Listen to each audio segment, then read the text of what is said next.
Welcome back to the Outpost. What would it look like if men were the spiritual leaders of reconciliation and repair in relationships? We're here with Mark Goodman to talk more about that. Welcome back to the Outpost.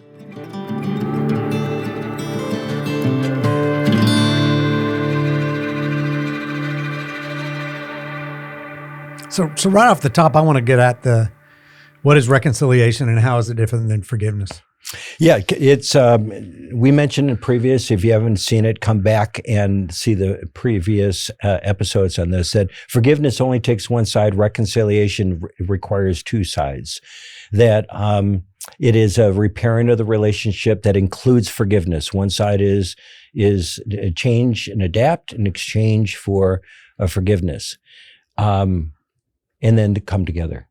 However, though, along these lines, I want to talk about when is reconciliation not good? And even so much as what does the Bible have to say about that? Mark Goodman's doing some great work with a ministry called 70 times 7. Can you tell us a little about the ministry and kind of what you've been up to? Yeah, we're in the business of forgiveness, as I like to say, is that we help people walk, first of all, have a desire to and make a commitment to, and then walk down what forgiveness, reconciliation, shame, blame, self-worth looks like. And not just here in the United States, but we have an international program. We're rising up leaders all over the world. Right now, we're in East Africa, Pakistan, South Africa, and now growing to 9 new countries in 2026. This is not just limited to what we're talking about right here. This is ubiquitous to all people of all races, all religions, of holding on that shame, anger, resentment, and holding back on reconciliation with those that we really want to or don't even feel is that they deserve to be reconciled with. I love it. On back to our question, the difference between reconciliation, forgiveness. I want to at some point hit which ones are required for healing, and is there a sequence in which they have to happen between those two? Yeah, that's a great one. Reconciliation is, as much as we desire it, doesn't always happen. And sometimes, as I mentioned, we're going to get into it's when it's not even healthy to do it. Here's the thing is if you speak to a marriage counselor, often they're trying to restore, reconcile together. And it's always about the other side, if only they, right? If only they. I haven't talked to my son in a long time, if only he will fill in the blank. And reconcile with that close friend that did you wrong, if only they will fill in the blank. And it's always they. And here's the thing about reconciliation is I mentioned previously that in the Bible, the Greek word for it is katalege, right? Which means not only reconciliation, but exchange. So it does take an exchange. We can control our side. We can't control the other side. Does the healing from an individual perspective, does it come from the forgiveness?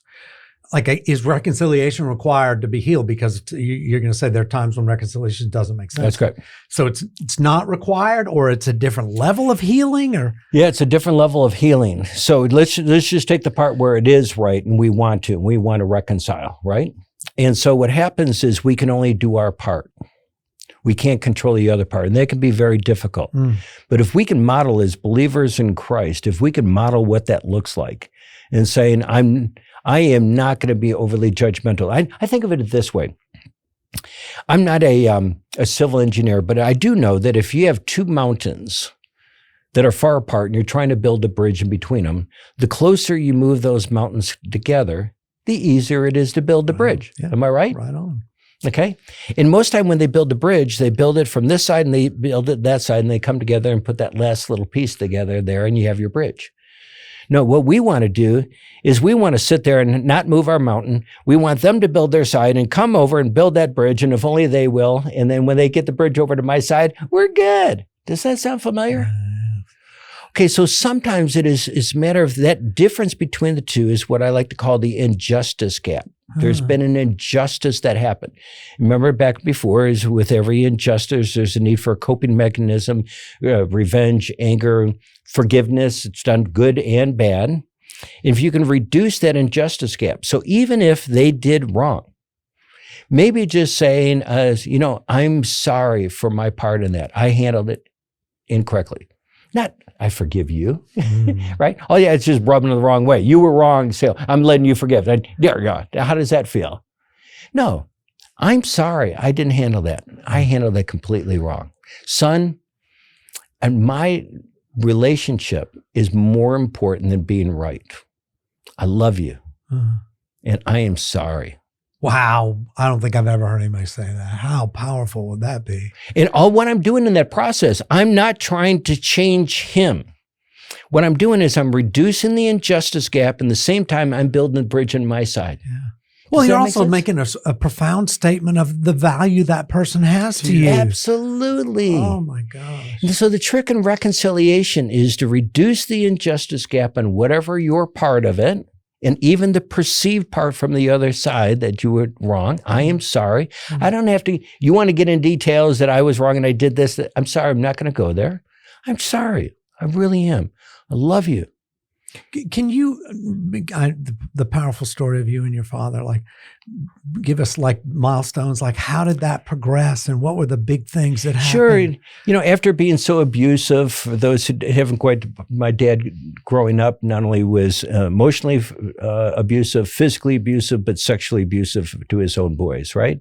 And so when it got the call, I'm down in Florida, he's still up in Detroit, from my mom that they sobered up, they're turning the life over to God.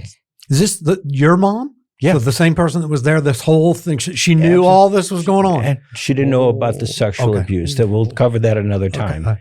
But she knew, obviously, we all knew about all the other abuse because she was abused as well. Okay. It was very much in the open. So, and then, by the way, we're moving to Florida by you. To move closer to you?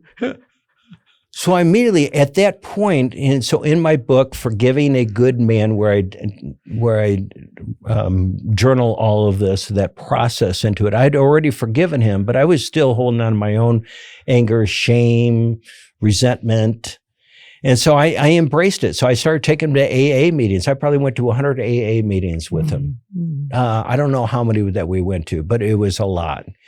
And just trying to work with them and just to reconcile and to forgive. Let me tell you something, though. Years later, he finally gave me the apology. He gave me an apology. That was many years later, and this is what it looked like.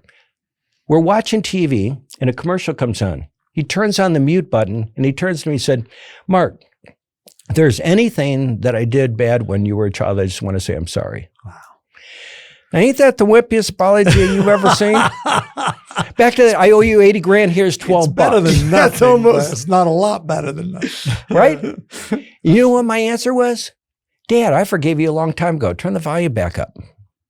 Because you were uncomfortable? Why such a flippant response? Because I had already forgiven and reconciled. The price was paid. The price had been paid in full. I didn't need anything from it. I wasn't waiting for. My forgiveness of him wasn't subject to an apology into it. It was nothing. It was just, Dad, turn up the volume. I forgave you a long time ago. I mean, literally, it was nothing. That's beautiful. Right? Yeah. And that's when we get back into the spiritual forgiveness, not only the emotional forgiveness, but the spiritual forgiveness at that level that it was gone. So there was nothing to apologize. In accounting terms, I wrote off that debt. That debt was, there's no debt. He doesn't owe me anything. Not just intellectually, but emotionally, spiritually. There was no debt there. There was no debt. But one of the things that's interesting is those are the three we talked about, the three levels of forgiveness. But the other level of reconciliation is the willingness for you guys to close the injustice gap, and for you to sit there, and whether it's that way or it's going to become that way, both of you to completely start to close the injustice gap. That's the reconciliation piece. So where were you? Where were you on that part? Great question.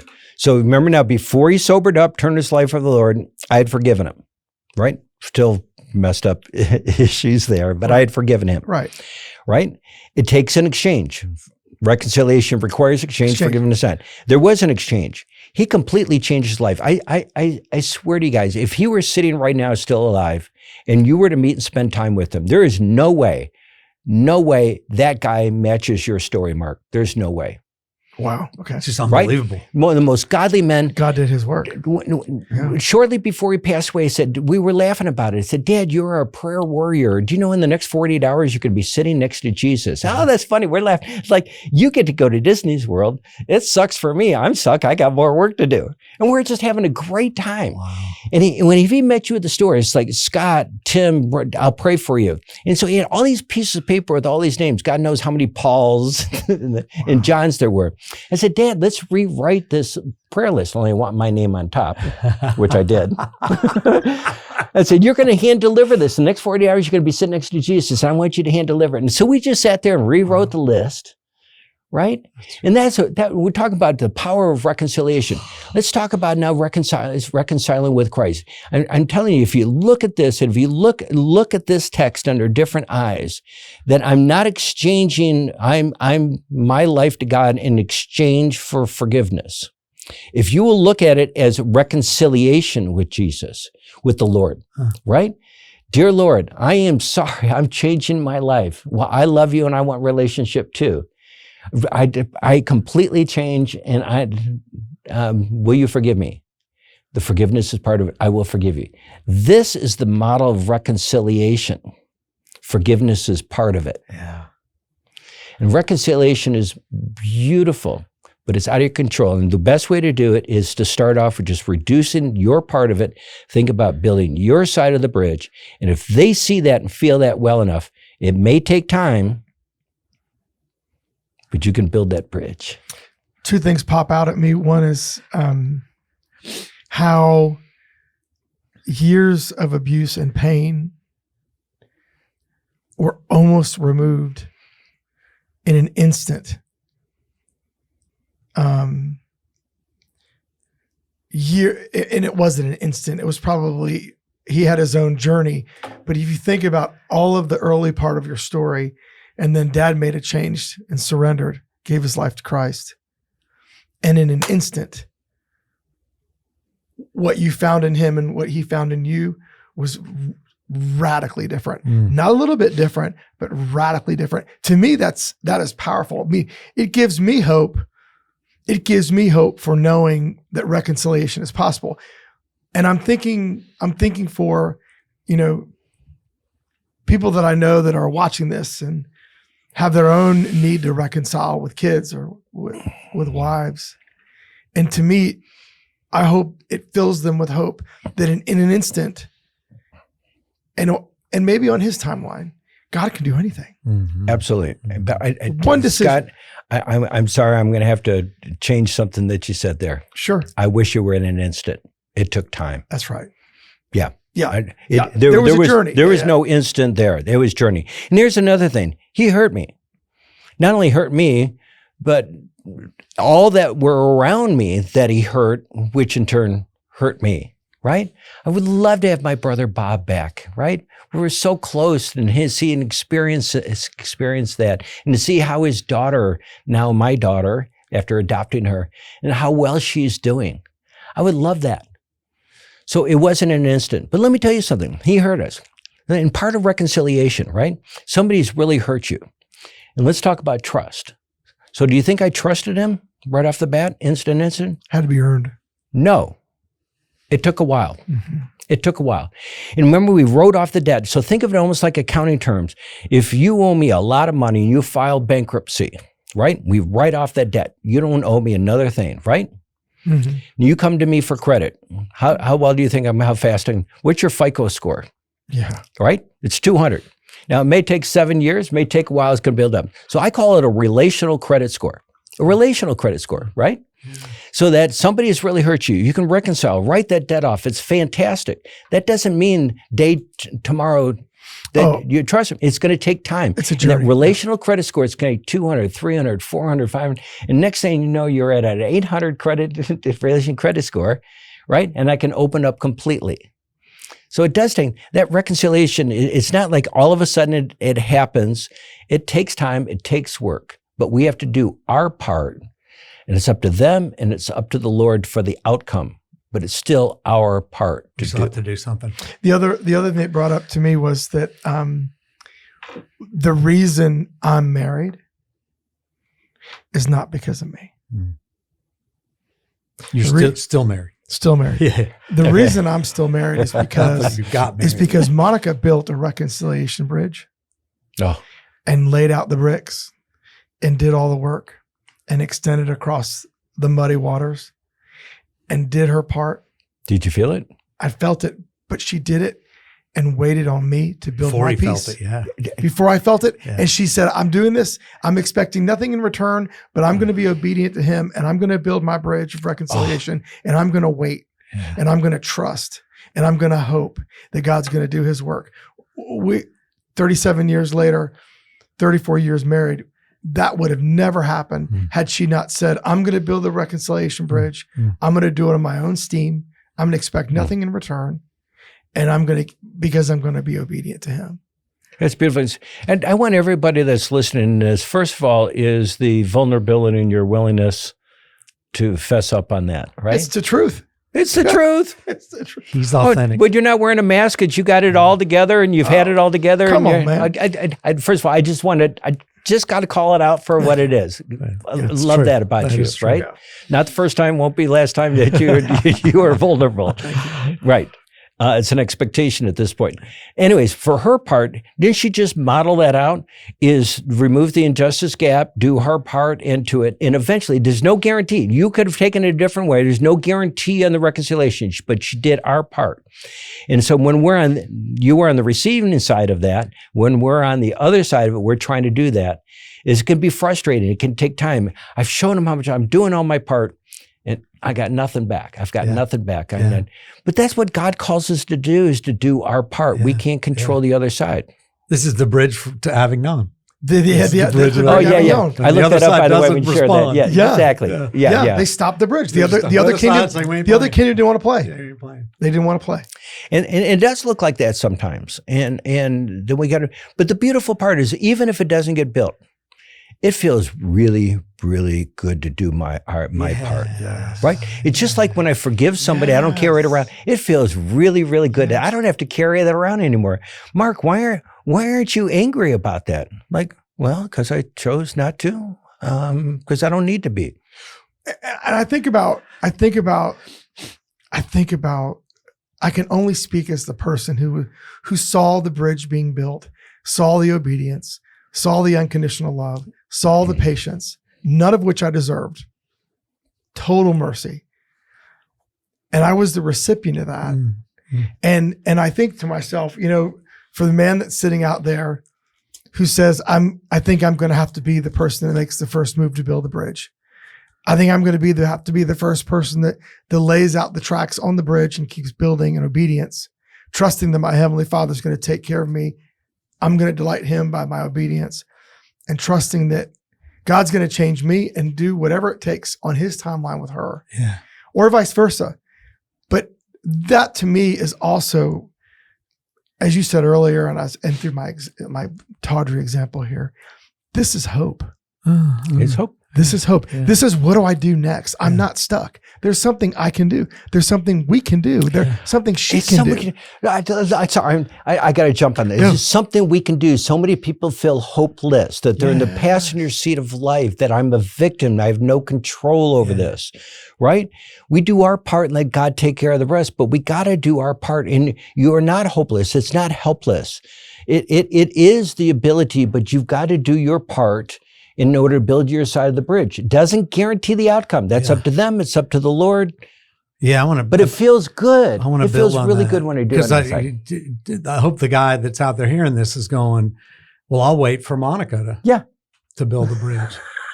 And once my wife builds her half of the bridge, all the time, it's like, then let's talk again about what spiritual leadership looks like. Yeah. Like, dudes, my part, take the my initiative. part, I got my lucky. part, my Take the side, initiative. but take it. And look, what happens when the other side, if they reject you? Okay? So you did everything you can, you end up with the bridge in Avignon, right? right? But it's a really beautiful bridge. And, people Useless. pay a lot of money to go on that half do of the they bridge. really? They really do. It's freaking useless. Absolutely. No, they make a lot of It's a money great every tourist year trap, off but of it doesn't actually do its job. Exactly. Well, I think about we all have kids, and I think about what would you do and to what lengths would you go to build that bridge to lessen the injustice gap. I think about friends that have lost kids because they just turned their back on God, and the parents are saying, well, I'm just going to build a bridge to my son or daughter because that's what obedience requires. And that's what love requires maybe. And I don't know. I'm sure that he's got a list or she's got a list of things for me to fix, but I'm going to lean in and love and build and be hopeful, expecting nothing in return. I think about a friend of mine who has a son that's moved away and is married, and like it's totally severed. And what do you do? How do you build that bridge? What does it look like to lean in and build that bridge, expecting nothing in return? If nothing else, it's an invitation. So it's like the prodigal son. It's like the father stands at the yard and he literally says, I'm going to build my front porch, my front patio where I waited for you and I watched the horizon. I'm going to build that front patio across the field to make it easier for us to come together. But think about it, in that case, he didn't go pursue the son. He didn't. He waited. Yeah. But he was anxiously waiting. It wasn't passive. And was he judgmental? He was not judgmental. Again, it's all tied together. Sorry, I had to go there. Look, if you were to ask this person, do you love your child unconditionally? And the answer would probably be yes. I think everybody'd say yes. Everybody said this. Yeah. But how often in those, and the same time, is they were wrong and they need to do this because I want to be right. I want to show that I'm right. Is that unconditional love? No, I love them unconditionally. But they're going to make amends. Yeah. Unconditional love has no buts. It's been modeled to us. Yeah. And so as long as, when it comes to reconciliation, as soon as you start thinking about they need to, you miss the point. That's exactly. You have no control. Those are conditions. Those when are conditions. Unconditional. Those are conditions. They are conditions. But it's so hard. But it's hard because we have this. I'm not going to call it a scorecard, but we have this thing in our mind about what's permissible, what's not, what's acceptable and not. We have this thing about optics that are good and optics that are bad. We have optics that are accepted and optics that are embarrassing. And you have to bake all of this in and make the decision to erase it all and say, you know what? I'm going to love. I'm going to love. That's my job. My job is not, that is my job. My job is to love. I'm going to let the judge be the judge. I'm going to let the punishment, I'm going to let him decide out what justice looks like. I'm going to go show mercy. And I want to channel Ed Smart. That's what I want to do. I want to be Ed Smart. Channel Ed Smart. Like I hope Ed Smart hears this. Yeah. I want to think like that. Ed Smart. Welcome to the Outpost. Yeah. Oh my goodness. You definitely want to have him sit into this chair one day if you ever could. That is modeling it, but it actually really does work. So it's not just to make you feel better and do the right godly thing, but it actually, if you want to be successful in reconciliation, I see over and over again, right? And the people that we deal with in reconciliation, I love them unconditionally, right? But they need to, boom. They've got to do something. Or I did wrong. They won't talk to me because I was wrong. Right? And I need to prove to them that I'm right, or I need to show them that they need to understand that I'm not the same man anymore. They need to understand I'm not. No, just go out and be the man. So you got a choice. I like to say, do you want relationship or do you want to be right? Boy, pick one. You don't get them both. Question. Pick one. It's funny. I used to, a part of my life where I would rather be right.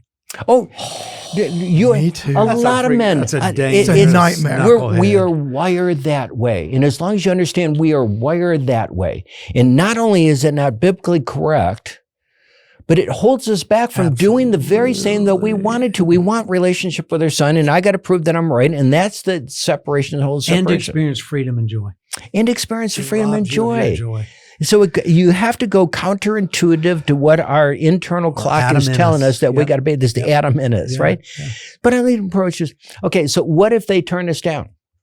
Right? We keep doing our part. Our job is to proclaim the kingdom, do our part. We cannot control the outcome. But I want to take you to Luke 9. I just pulled it up here. In the first 5 verses or so is Jesus with his 12 disciples. They're out proclaiming the kingdom, healing people, doing wonderful things, okay? But what if they reject you? I do my part. That's my job, is to do my part. I can't control the outcome. So take it right here, and we'll take it all the way to chapter 9, verse 5. If people do not welcome you, shake the dust off your feet when you leave their town as a testimony against them. Our job is to do our part, proclaim the kingdom and offer forgiveness and reduce the injustice gap and to build that bridge. Yeah. If they don't do the other side, I got the opportunity to reconcile with my dad because he did build a bridge. He did his side. I did my side. He did his side. I forgave. That's true reconciliation. We're reconciled with the Lord, right? Yeah. I did my part. God did his part, forgave. We got relationship. My oldest brother, Jim, when he passed away, we did not have relationship. Because not only was he was mad at me for not being mad. He was like, Mark, you live in denial. You're like betraying him. Oh, absolutely. Yeah. He said, would you call denial? I call forgiveness. I choose not to hold on to the anger. If you want to, you go ahead. Right? That's your choice. How's that working for you? Mark Goodman. How's that working for you? Right. One of my favorite lines, as you know, right? And obviously it didn't. And, but we had boundaries. I had boundaries because he wanted to continue. I want to get to boundaries, but I want to go back for 1 second. Think about, I want to reconcile the forgiveness with reconciliation. So in Monica's case, that she, in silence for years, worked on this. It was beautiful. Maybe even not seeing any movement on your part. What level of forgiveness do you have to be at to be able to do that? You just have to be in tune about doing. There's a woman with great wisdom. Okay. Sure. And it doesn't mean that she's still forgiven at that point. She's doing her part. She's trying everything to forgive. Maybe even before a decision to forgive? Before it truly feels forgiving. Let me tell you something. Wow. And then what I mean by that is this, try while building that and he's still not doing his part and it hurt and it hurt and it hurt and it hurt. So if you're trying to forgive right off the bat into it, and then you take another hit, forgive another. I only know of one person that ever walked this earth that took 39 lashes and was forgiving after every one of them. One. Now, is it realistic if I just hit you in the face and you say, I forgive you, Mark, and then I hit you again and I forgive you again, eventually you're going to wear down and I'm not going to be very forgiving, right? Yeah. But it's still doing your part, to build that. So the person's out there, it's like, you don't have to progress through these 3 levels of forgiveness to start reconciliation. You could actually start reconciliation before you even decide to forgive. That is correct. By reducing it to listen. Wow. I am just so sorry for my part. Wow. It is a process. It's not a one and done. It's this process. But it's a decision, at first the hope, and then making that decision and willing to commit to it, is that I want that relationship. She wanted that relationship with you so much that took those hits, whatever emotional, not talking physical here, I know you well enough, emotional hits, just with clarification here, is those emotional hits that I'm going to continue to build this bridge into it. And then eventually got to the point where you built your side, she forgave you, you have reconciled, and that bridge was built, and it was beautiful. It is beautiful. It's beautiful. I mean, I say all the time, and we say all the time when we do our eulogies, this is a marriage and a relationship, a friendship that I could not earn and do not deserve. Like there's no logic. Just imagine it's mercy. Taking that attitude into your marriage. Like if all of us could be out there just like, and you have the attitude that Scott Dubois has about, I didn't earn this, I don't deserve this. Like how much better is your marriage that second? So we are wrapping the first part of this episode. And thank you, Mark, and thank you, Tim. The conversation's been amazing. We're going to come back and talk about really the hardest part of reconciliation. And the hardest part is reconciling with yourself. That's the next topic on The Outpost. Come on back.